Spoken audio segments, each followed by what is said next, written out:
Hello दोस्तों, PTC classes में आपका स्वागत है। मैं आपके लिए एक लेक्चर और लेकर आया हूँ। क्लास 10th इंग्लिश है ना, सब्जेक्ट इंग्लिश है। Most important question chapter number 2, Nelson Mandela है ना, लॉन्ग वॉक टू फ्रीडम है ना। तो एग्ज़ाम की दृष्टिकोण से ये बहुत ही इंपॉर्टेंट क्वेश्चन है जो मैं लेकर आया हूँ दोस्तों। तो आप इसको समझिए और ये क्वेश्चन को याद करिए, आपके पेपर में आएगा ही आएगा। ये 100% मार्क्स देकर जाएगा आपको और ये एग्ज़ाम ओरिएंटेटेड क्वेश्चन है।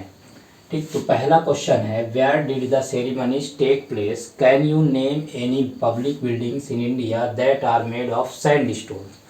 बोला है कि सेरेमनीज है ना, सेरेमनीज टेक्स प्लेस, सेरेमनीज कहाँ हुआ था ना। सेरेमनीज मीन्स क्या होता है, समारोह। तो समारोह कहाँ हुआ था और can you name any public buildings, बोला है कि क्या आपसे कोई पब्लिक बिल्डिंग का नाम है इंडिया का जो are made of sandstone, किससे बना हुआ है, सैंड स्टोन से, पत्थर से बना हुआ है। तो बोला गया है, आंसर है द इनॉग्रल सेरेमनीज। इनॉग्रल मतलब क्या होता है, उद्घाटन।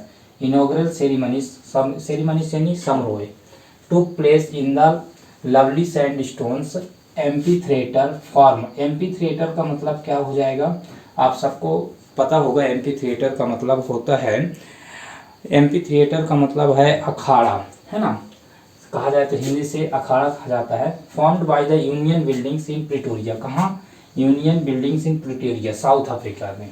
तो the red fort in Delhi and Hawa Mahal in Jaipur are some of the public buildings in India which are made of sandstone.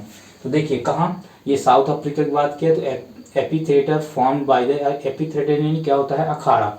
तो कहाँ, यूनियन बिल्डिंग्स इन प्रिटोरिया में बना हुआ है। और यहीं जैसे भारत में the red fort in Delhi में बना है अखाड़ा, हवा महल इन जयपुर में बना है। ये सब किसके बिल्डिंग है, पब्लिक बिल्डिंग्स है। और पब्लिक बिल्डिंग मतलब सैंडस्टोन से बनाया गया है। दूसरा क्वेश्चन है, why were the two national anthem song. अब बोला कि क्यों दो नेशनल एंथम्स गाया गया था, कहाँ, ये साउथ अफ्रीका की बात कर रहा है। तो the Republic of south Africa है टू मेजर कॉन्स्टिट्यूएंट्स। क्या थे, दो मेजर कॉन्स्टिट्यूएंट्स से, मतलब दो घटक थे। कॉन्स्टिट्यूएंट्स का मतलब क्या हो जाएगा, घटक। ठीक, कॉन्स्टिट्यूएंट का मतलब घटक। तो ये दो मेजर बहुत ही बड़े घटक थे। वो क्या क्या थे, द ब्लैक्स, BLAC के, वो थोड़ी यहाँ पे spelling, the blacks and the whites है ना। ये गोरे और काले का भेद था है ना।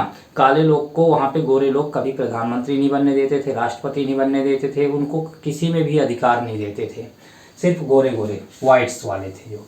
तो क्या था मेन, दो constant, the blacks and the whites. It was appropriate and showed that the two communities. अब इनमें क्या था, दो समुदाय में बटा हुआ था, एक ब्लैक में और एक वाइट में, एक सफ़ेद में और एक काले में बटा हुआ था। ठीक, were to live together peacefully forgetting the past. तो अब ये जो था, गोरे और काले में लड़ाई चल रहा था, तो अब वो सब भूल चुके थे और पास्ट को भूल चुके थे और अब सब एक साथ रहने लगे थे। तो ये दो इंपॉर्टेंट क्वेश्चन है दोस्तों। तो आप इसको कॉपी में राइट डाउन करिए और अच्छे से याद करिए, आपके पेपर में आएगा ही आएगा।